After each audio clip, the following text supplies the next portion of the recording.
Good morning, good afternoon, good evening, everybody, depending on where you are and when you are seeing this. You're welcome to another episode of the Gifted TV show. Today we have an amazing person. When I say amazing person, it's not the usual amazing person. This is a practical amazing person on the show with us. She's a marketing communications professional. She's a lot. Like, should I just start?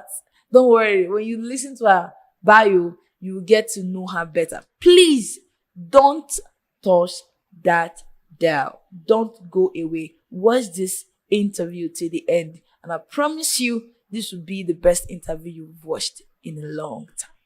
See you on the other side. Ofon Emmanuel is a marketing communication professional with experience across nonprofit, media, and tech. Our expertise in digital marketing/strategy, digital corporate communications, PR, and media has given her the opportunity to work on B2B and B2C products and deliver communication strategies for SaaS and PaaS companies. As a thing of passion for female development and advocacy for empowerment, she founded Femme Lead Africa to solve for development among young girls with a focus on capacity building in leadership, entrepreneurship/career, and tech. She is a firm believer that has the capacity building and advocacy for resources/infrastructure for female development, which is the solution to some GBV issues. She has been recognized with several awards from prestigious organizations because of her work in the development sector. She is privileged to have hosted 60 plus development programs for youth and women and has made attempts to incorporate capacity building as CSR for the corporate organizations she has worked with. She is also a speaker and personal development trainer. She authored a book titled 20s and More to inspire and educate young persons on professional and personal development. Join us as we make welcome Ofon Emmanuel to Gifted TV show. My welcome to the Gifted TV show. Thank you. I'm super excited to have you here. I don't know why I feel so excited whenever some persons I look up to, whenever they grace our show, I'm always super excited because it's like a dream come true for me. All right, you're welcome, ma. Thank you. Thank you. All right, so first we'll start by, because definitely our audience must have listened to your bio and all of that, and like I will always say, it's not always the same thing. Listening to someone's bio and hearing the person talk about themselves and what they do is it's way different, right? And it sounds the feeling, yeah, you understand. The feeling is so hard. So yeah, today we have an amazing person on set with us. Of course, it's someone you love, and she's going to be introducing herself to us. Please, if you are planning to leave this show after 5 minutes, today is not that day. So you have to wait till the end of this show. All right. So you're welcome once again, ma'am. Thank you. Okay, ma'am. Please, can you introduce yourself to us? Okay, everybody. I go by the name. Please scratch that. My name is Ofon Emmanuel Etuk. Okay. Is that all you want? Or I should do a full introduction. Okay, great.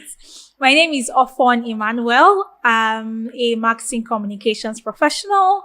Altogether, I have over 10 years of experience doing marketing communications. But in the corporate world, I have over 6 years of experience doing marketing communications for industries like media, non-profits, and currently I am in the fintech space. So I'm excited to be here. I'm also the founder of Femme Lead Africa. Femme Lead Africa is a gender development organization where we offer capacity building programs for women and girls across Nigeria. Wow, 10 years is a long time. Well, can you tell us about your journey in the marketing communication industry? Okay, so I like to mention that I have 10 years because when I started communications generally, I was a random girl in secondary school. Wow. Yeah, writing stories, trying to publish things. So I grew up in a bookshop. My father owned a bookshop, and of course you do a lot of reading, a lot of writing. And so I was exposed to all of that. I started contributing to, some published materials.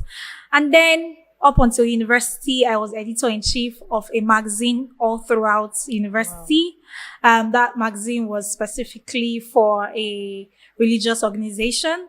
And then I moved on to doing radio, internship opportunities here and there. I moved on to doing advertising, and then I entered the corporate world fully, where I led business communications. Wow. And then went on to do more marketing roles, still communications and marketing. So for you, how has the journey been? Has it been worth it? Has it been interesting all the way?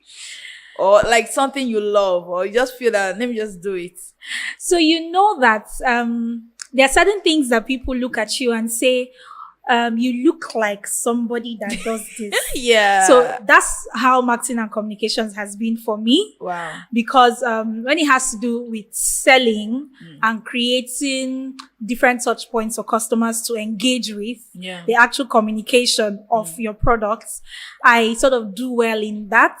Wow. And so when I'm talking about a business, a product or opportunity, people tend to, I like the way you speak. Wow. I like the way you write. So this is me creating different touch points for a product or a brand. And that's basically what marketing communication is. Speaking, writing, creating the channels, developing those channels, and, putting the content where they should be. Yeah. So, like recently, I discovered that some persons like started talking about the industry and kept emphasizing on it. And my question has been: is it that the industry is new, or it has always been there, or it just gained popularity? Like, So it has always been there. okay, What happened is with social media, everything blows up. okay, Because now the world is a global village right now. Yeah. You pick up your phone and you can literally see what somebody in the UK has posted, Yeah. right? Back in the day, that was not the case. So if you're in advertising, for instance, when you create your TVC, that's TV commercials, Yeah. you put it on TV. But right now you can create your TVC, your ad, your video, and put it on social media. Yeah. And it will probably give you more attention or more reach, Yeah. depending on what you want to achieve. So it's just social media making everything blow up. It has always been there. It has been an amazing opportunity for people to get to interact with brands, because without marketing communications, how do you get to know what brands are doing? It's like Yeah. creating, for instance, for FMCG, let's say somebody creating a good cocoa product, Yeah. and you don't have people putting the word out there, telling others, and just creating different touch points for customers to then engage with. So, Wow. it's just social media doing its thing. What? So, sorry, I really need to understand, because someone watching this show will like, what exactly is marketing communication? So the person who is joining me to to determine if it's majorly about marketing or advertising or just talking, like what exactly is it? So integrated marketing communications is Yeah. generally every effort you put into making sure that your potential customers find your products. So I don't want to even go through the whole thing about 5 P's of marketing and all of that. Yeah. But generally, if you're thinking about a product, what Yeah. do you need to do to make sure that your customers, your potential customers, different stakeholders for that product get to see that product in its best states? And so that could involve writing, speaking, ad campaigns, digital marketing, content marketing, just different touch points where people can. So there's also the channels here. So if you've created this beautiful video talking about your products and how it benefits your potential customers, you want to think about, where are my potential customers? Are they on TikTok? Are they on my website? Where do I put this great ad campaign or video, this great even design? Where do I put it so that my customers can, reach it, and not just reach it, go through the entire funnel of getting them to the point where you want them to be. So that's exactly what's marketing communication. So it's end to end, generally from, the products to where you want the buyers to get to. So it can be, maybe you just want people to see the product and know about the product, which is awareness. So your goal is impression, right? Yeah. If you want people to buy the product, so your goal is conversion. So the entire funnel is marketing communication. So for someone to be a very effective marketing professional, what are the, let's say, top 3 skills you feel they need to have? First thing, so marketing communications is very wide, very wide. Some people are more on the marketing side and some people are more on the communication side, but they work hand in hand. So there's so many roles, like 1,000 roles that you can, pick from marketing communications. So again, the skills vary, but ultimately I would say, first thing is you are a good listener. Because whatever you're creating, let's say listener or observer, you're creating for a customer or a potential customer. So you need to understand who they are. You need to observe and listen to their needs, what they need per time. So you're not, overwhelming them with what you think they need. Or the kind of communication style you think they like. So you want to observe, listen, and, research. Know what they would potentially, be attracted to so that you can communicate your products in that way to them. Another one would be, you have to be a good storyteller. Wow, very important. You need to, whether you're going to tell the story through writing, you're going to tell the story through videos or visuals, you need to be a good storyteller, because in the end, people relate more with stories. People want to know how that product is solving their own issue, and you can only let them know by telling stories. So those stories can, range from, what the product can do for them, how this product is changing lives, the impact this product is making, just different things, different stories you can curate so that your potential customers can relate with that product and then engage the way you want them to engage. Wow. I think I already say I think I'll become a marketing professional because it sounds very, very interesting. Yes, all right, so moving on, let's talk about your NGO. Okay. Okay, so should I go? Tell us about it. So, Femme Lead Africa, my baby. Oh my God. Yeah.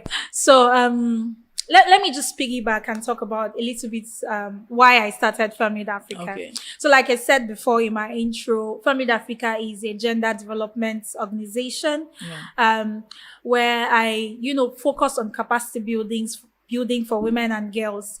And, growing up with my brothers, I am the last child and the only girl child in my family, and I have 4 older brothers. Wow. And just having questions, about myself, and not being able to approach them, because there's this thing about they might not have answers to my questions.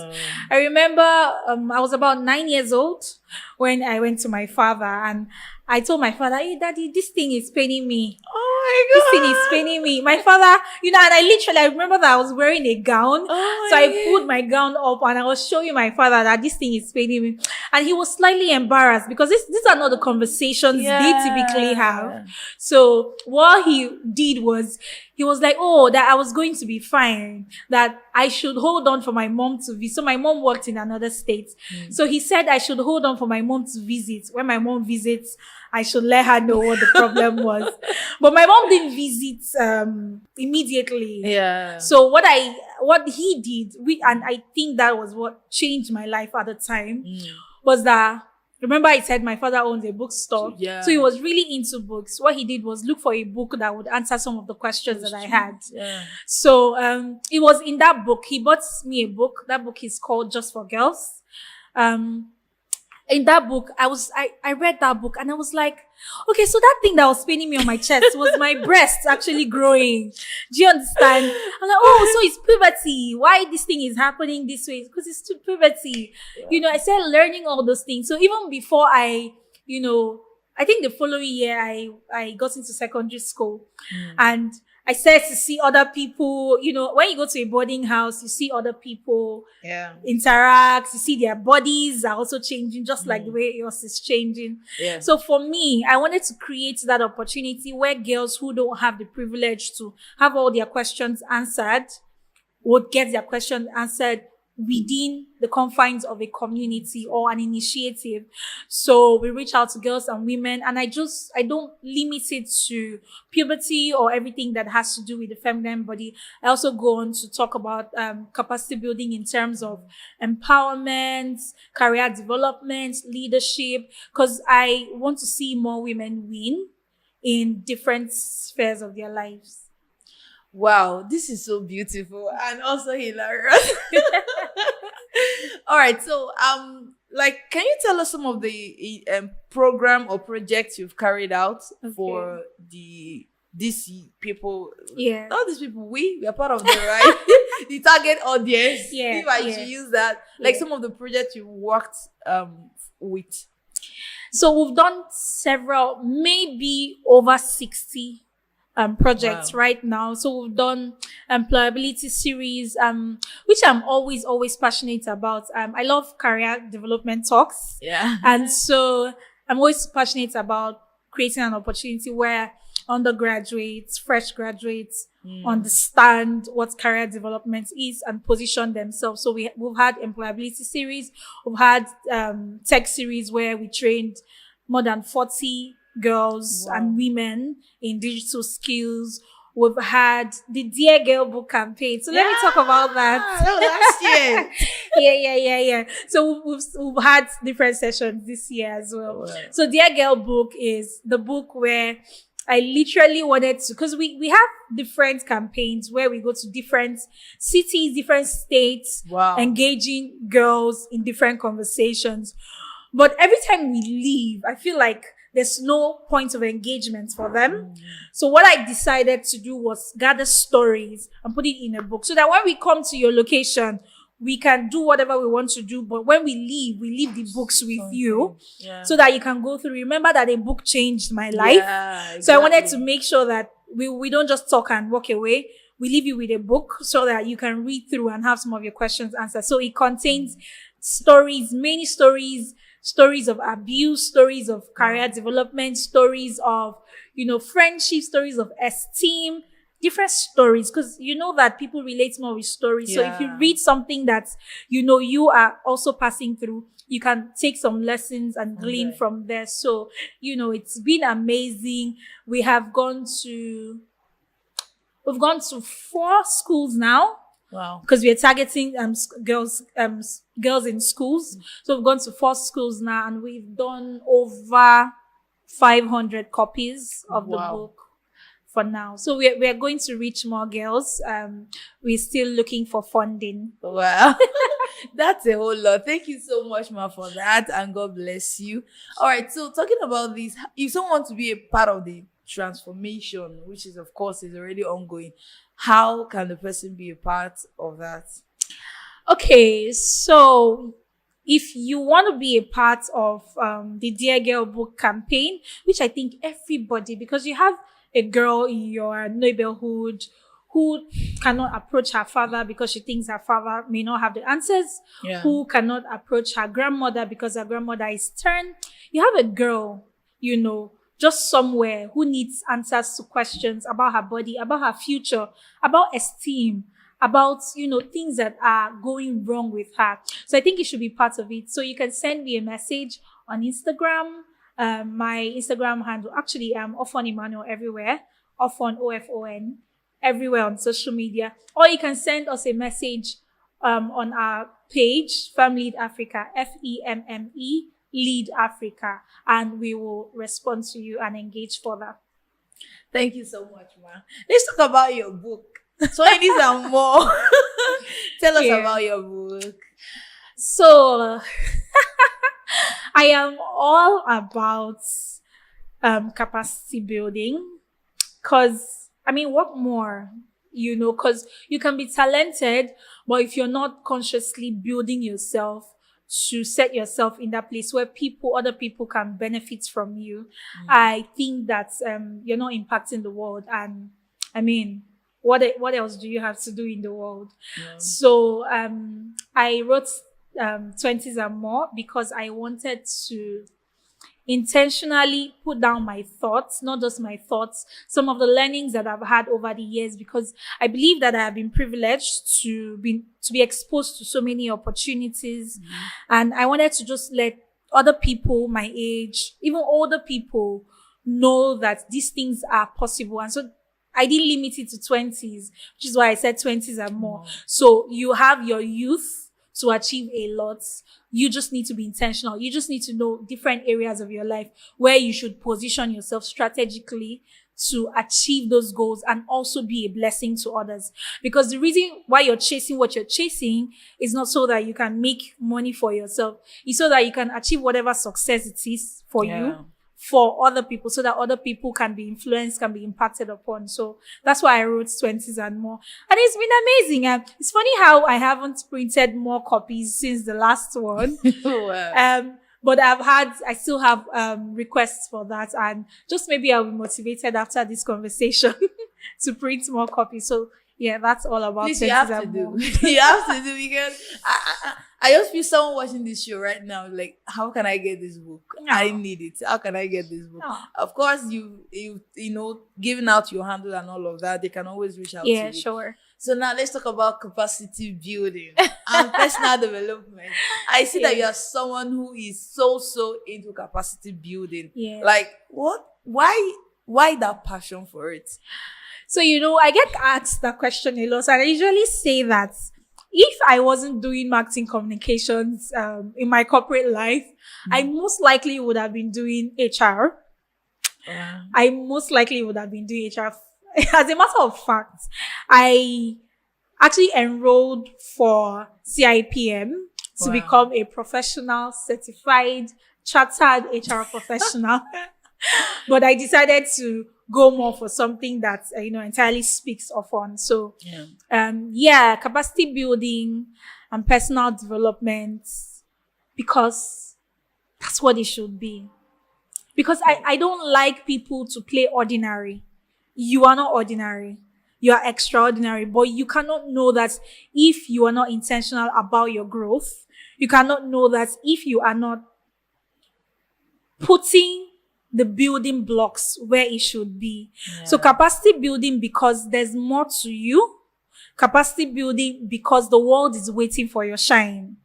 Capacity building because there's so many people's rising that is connected to your own rising. So you can't play small. You can't be less of yourself.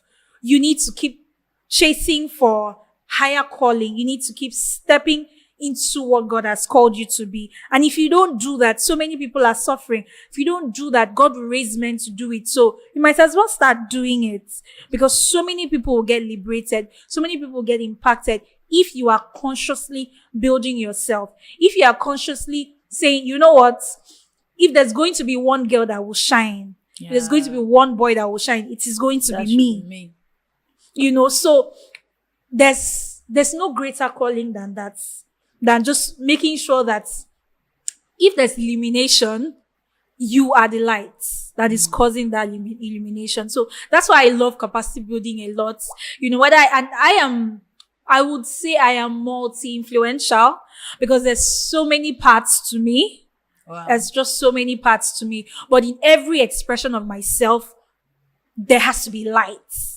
In every expression of my calling, my gifting, every potential that I have to be light. Yeah.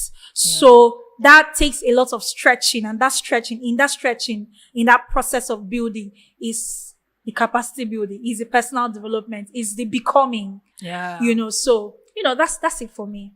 So, what I feel is that most people believe this personal development or capacity building is basically for young people. Like they feel once, those in their 30s, sometimes they try, but once they are 35, 40, they feel, what? People should do that. Let me just focus on, maybe chasing the bag, running my business. They don't even, go further, Probably if they want to go for any development, it should be probably professional development, so that they can be promoted and get paid more. So something that is outside their job, you won't see them there. So they believe probably it's for young people, those that are coming up. What do you have to say about that? So capacity building is in all forms, whether it's professional, whether it's emotional, whether just all forms. Yeah. And we see people decide what they want per time. Okay. So whether they are 50 or not, Yeah. people would always go for what they believe they need, and again, that takes a lot of self-reflection to decide what you need per time. Very recently, I am paying for an emotional development course, and I'm doing that because I have begun to realize certain areas of my life where I'm triggered and I'm like, why was I triggered? Yeah. Okay, this is it. So do I need to develop myself in that? Do I need to, read so and so book? What do I need to do to step into that? I also began to read a book, Deep Work. I realized that because I do a lot of work, there's just so many parts to me. So because I do a lot of work, I tend to have a lot of tabs open in my head. So like I have, Yeah. and then it doesn't allow me to give my 100% per time. And so what I've done is identify what I need. I see that I need to learn how to focus on deep work. I need to learn how to give my 100%, even though I have several tabs open in my mind. Mark Zuckerberg probably has 100 meetings in a day. How is he able to give his 100%? So I want to read books that will open up my mind to what I can do, because as we grow older, we think that we are going to be less busy, but it's not true. More busy. You are going to have more responsibilities. Yeah. So I want to make sure that I'm giving my 100%. So it's not limited to young people. You would find that whether people are in their 50s or in their 30s, there's something they need per time, and they will only go for what they think that they need, which means that we should always be self-reflecting. It shouldn't be about us. Give yourself an opportunity, or give other people an opportunity to evaluate you and say, if I talk to 5 of my friends, what do they think I need to develop this time, right now? So if you talk to maybe 5 of my friends, what they will tell you, because I've just done that very recently, is that they need me to be more present in their friendships. Wow. Do you understand? So I'm making that very practical right now. So you think of it that way. So that means that I have friends, but I'm not so present in their lives.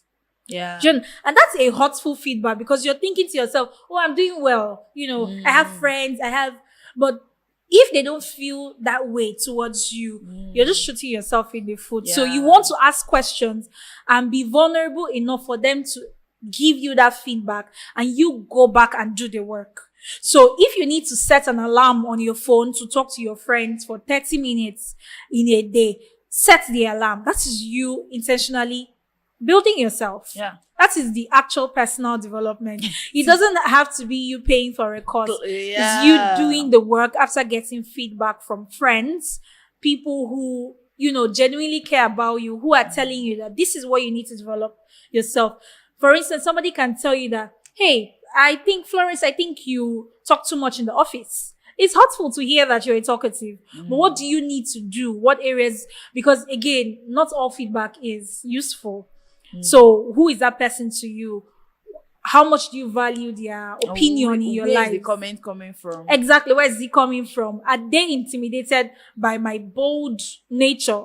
Is that why they're saying so? So whatever it is, when you do your math, your calculation, your evaluation, you decide how you want to move on from there and how you want to engage with the subject. Wow. You just did justice to it. All right. So one more question before we move to the next thing. Okay. Now, there is this saying that at the time was circulating in the online space. So coaches and persons, they will tell you, focus on one thing, do one thing, don't be jack of all trades, master of none. But then at a time I decided to disagree with them, because starting out, I wasn't this aware, self-aware, right? But aside the online space, I wasn't this self-aware. There was so many things I needed to work on, which of course pushed me to attending so many classes. That was 2019, 2020 when I was attending. My mom got angry. She said she would stop sending me because then I was doing my SC. I haven't started working. She said she would stop giving me money, that they keep on scamming me in the online space. I said, Mom, it's not a scam. Like, I'm trying to develop myself. Like, they tell you, stick to one thing. Assuming I listened to what they said, so many things I know now, I wouldn't have known them. So many things I'm aware of right now, I wouldn't have been aware of them. Because, so at a point, I was thinking, are they correct or not?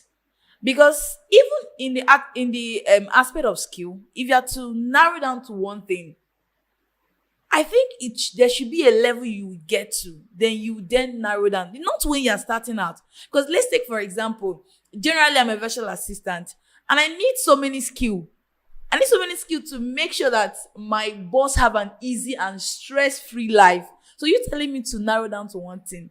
If I will come, probably something might happen, a graphic designer is not, she say, oh, Florence, can you just design this? I say, I don't know how to do it. At that point, I might be doing my job, but I'm not being effective. So, like, what I'm saying at the end of the day is that stuff they normally say, am I the one overthinking it? So you're definitely not overthinking it. So Ofon is a marketing communications professional. Ofon is an event host. Ofon is a writer. Ofon is a mentor. Ofon is different things. Yeah. Literally different things. Ofon is a consultant. Ofon, like, I can tell you a whole lot of things that I do. Wow. The ones that I do for money. Ofon is a development expert. She's the founder of Femme Lead Africa. There are about 60 volunteers under her. There's just so many parts to me. However, you would realize that you would always handle things as important as they are per time. So it's not a problem if you know how to do so many things, if you're into so many things. In fact, I love multi-potentialites. Yeah. This is why, because they are also multi-influential. So it means that you're not just a graphic designer. You can speak and impact people. So you don't just have the multi-potential. You have the ability to influence people in multiple spheres, which is really good because, I mean, it means that you have more stages. You have more places to shine your lights, which is important. So I understand when people say, oh, you need to focus.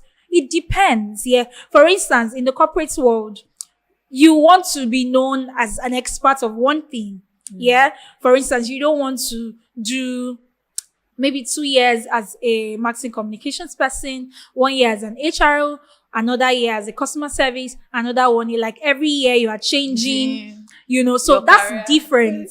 That's different. But you must give yourself the opportunity to express your other giftings, your other calling, your other abilities. Give yourself that opportunity. See, I would rather die expressing everything that God has called me to be, every gift, every talent, every tiny ability that I have, than say, oh, I don't want people to see me as, being scattered, being everywhere. No, everybody's going to be fine. People who like the Ofon, who is an event host, are going to plug into that. People who love the Ofon, who is a 9-to-5 professional corporate girl, they are going to plug into that. Yeah. People who love Ofon, who is in the development space, trying to make sure that girls are living their best lives, they are going to plug into that. But what Ofon is not going to do is do less, so that people won't brand her somebody who looks scattered. Yeah. Do you understand? So you need to tap into whatever, what many things God has called you to be, whatever ability it is. It will not show up everywhere, but it will show up in specific spaces and allow yourself to shine. It's okay. And something you said about, you were taking so many courses. See, if you ever find yourself taking so many courses, maybe you're in university, you're fresh out of school, you're taking so many courses, and people are complaining, don't worry. It is just telling us one thing. It's a sign that there's a yearning, there's a burning in your spirit to be more. Yeah. And so you just keep thinking that, if I take this course, there's something I'm going to get from it that will change my life. It's a yearning to be more, and it's okay. It's okay. Time will come when everything begins to make sense. I told you about me paying for my CIPM certification. Right now, I do not do HR, but I paid for that because a mentor said to me, I had helped her hire her staff. I had helped her do the whole onboarding and everything. And she was like, I think you should do HR. Go and sign up for this. And I said, okay, because I can do it, And so I realized that, even though I have done that, I do not want to operate in that sphere as a corporate person. So what have I done? I do career mentorship. Every week, I set out hours of my time to make sure that I'm mentoring people, not just in Nigeria, across the world. Yeah. So am I operating in that calling? Yes, I am. But do I have to put a stamp on my name to say I am an HR? Nah, not really. So please give yourself the opportunity to explore. One of the articles that I wrote sometime on LinkedIn was when I said, if you're starting out your career, you don't want to niche down so soon, especially, for instance, in marketing communications. Yeah. It's so wide that you don't want to niche down so soon because you don't yet know what you thrive in. Yeah. You don't yet know what makes you tick. You're basically just doing so many different things. For instance, in marketing communications, there's events and sponsorship, there's content marketing, there's SEO optimization, there's copywriting, there's PR, there's just different parts of it. But if you don't do everything, how would you know the one that amplifies your ability or the one you would even love? So don't niche down, too soon. Just take your time, explore all the options that you have, but make your decision quickly and decide the things that you want to do, even if they are 10. Wow. It has seen the conversation end. I was literally enjoying myself. All right. So you made mention about those in the university, those freshly out of school and all of that. So I wanted to talk in that light because almost every interview I have, I always, ask this question. I remember when I was about to graduate from school, which is like a few months ago, we just gathered having a conversation. Then one of my classmates said, Florence, I'm confused. I don't know what to do with my life after school. I'm like, I don't understand. I found that level. You graduate in less than 2 weeks. I don't know what to do with your life. She said, I'm a jovial person. So I was like probably laughing.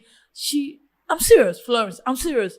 I'm like, okay, this is becoming serious. So what are you talking about? She said she don't know what to do. That she's even scared of after school, then she will have to start looking for a job, walking the whole street of Lagos. She don't know what to do with her life. Then because she's speaking to me because they know that I do some online stuff and all of that. And I discovered that after talking with her, I discovered that a lot more people are that way. So I don't know if there should be more awareness created for young people that don't just be in university and sit down one place. Just attend class. When you're back, you sleep, you eat, you go to fellowship, you go back. Same routine. Like, should there be an awareness, or these people are aware they're not doing these things, or they are scared, or they just don't want to fail, or their parents, I don't know. Like, I wanted to talk about coming from the light of career professional. You say you mentor people. Obviously, I saw that post on Facebook and I was excited. You opened your calendar. Said a couple of people should book. You're going to walk them through the process. I was like, wow, this is so beautiful. So I have come to, initially, I used to be so angry at people who don't have a plan or who don't know what they want. Yeah. All right. But I've come to learn to give grace to people because I may have had the opportunity to be exposed to different things that are towards professional side. But there are some other areas where I was lacking. Yeah. For instance, when it has to do with my romantic life, relationships and all of that, I couldn't be bothered because I wasn't exposed to all of those conversations. Yeah. But there are people who are in their 100 level, they already know the type of man they want to get married to. They already, they're aware when it has to do with that. There's a knowing that they have, and it comes from maybe some exposure.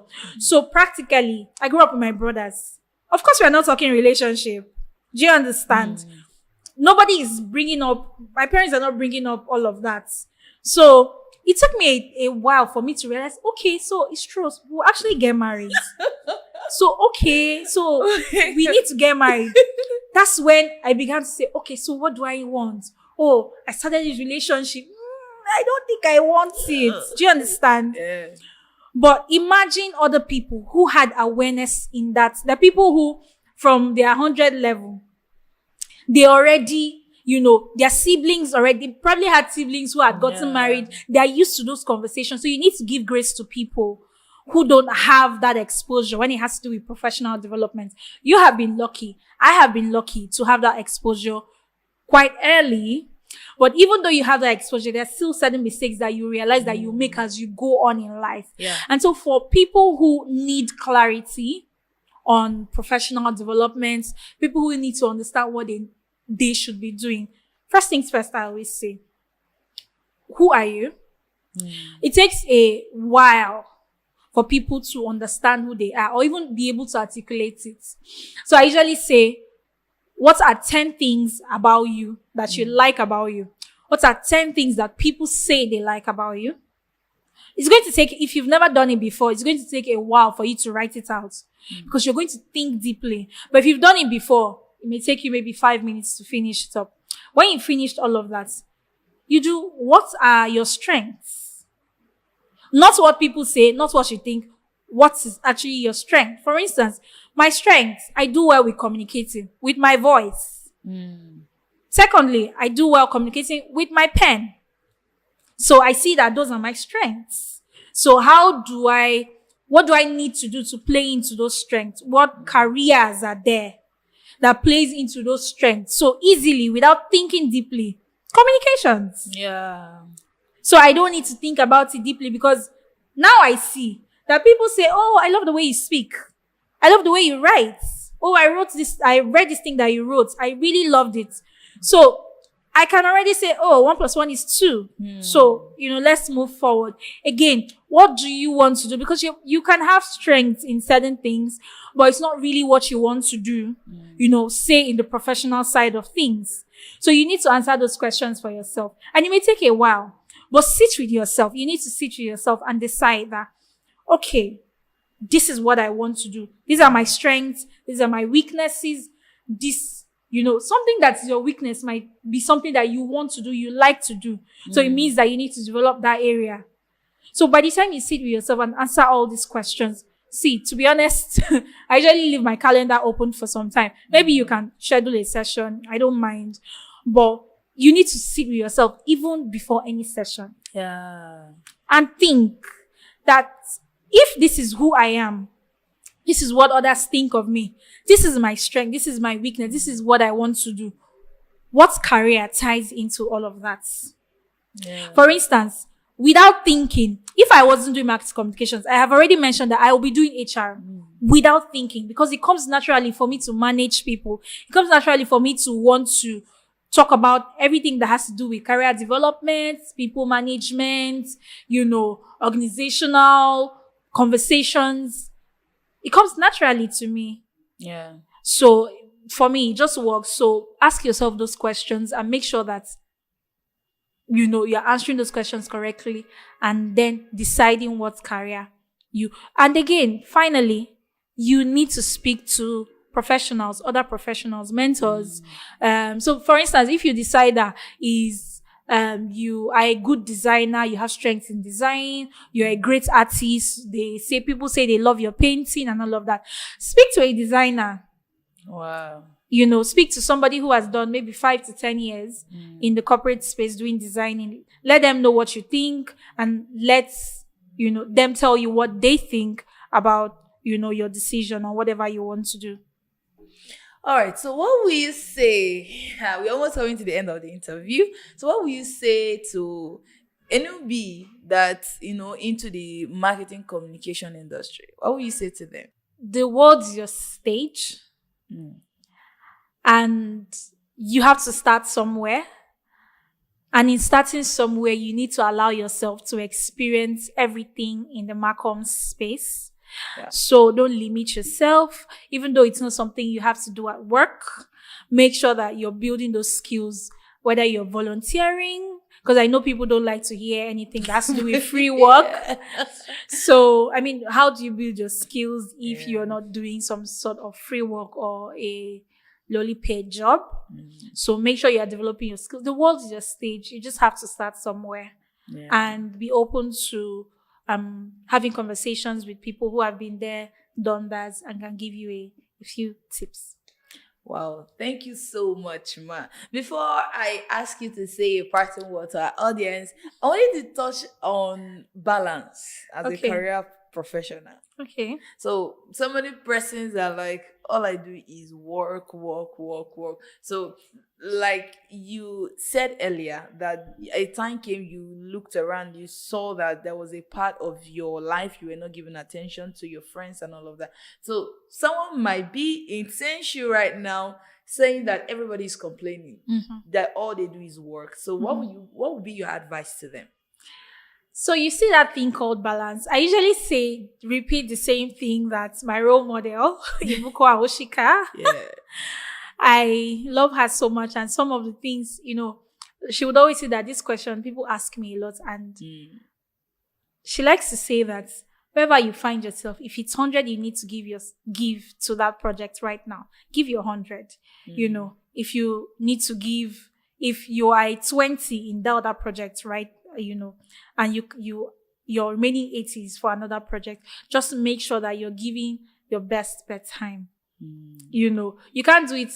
You can't do it all, at the same time. You can have all these tabs open in your head, but you can't attend to everything the same time, the same minute, the same second. So just decide that, okay, from this hour to this hour, I want to work on this. And choose to work on that. From this hour to this hour, I want to call my parents. I want to call my friends. You focus on that. From this hour to this hour, I want to work on this side project or this side hustle or whatever. You focus on that. Because there's really no balance. It can seem like a myth because you can't balance all equally. Yes. So just give what you need to give per time and make sure that the people you're working with understand that you're giving your best, for whatever project you're working on. Wow, thank you so much, Ma. It has been an amazing time with you. To tell you that I learned so much, like it's like a fresh start for me. Thank you so much, Ma, for bringing out time to do this. So your final word to our audience. Okay. So final words from me. If there's one person that should be the light, you should be that one person. So don't dim your lights for anybody. Be the best version of yourself and continue to win. Oh, so sweet. Thank you so much, Mara. So thank you so much for joining the Gifted TV show today. We're excited to have you. Please do not forget to subscribe if it's your first time. Now you've listened to this show, you've learned so much, right? Please share with somebody. Talk to somebody about it. There's other people who needs to learn from this conversation we just had now. So we meet again in the next episode of the Gifted TV show. Shani Samuel Godfrey is your host, and I am Florence. I am your co-host. Bye-bye.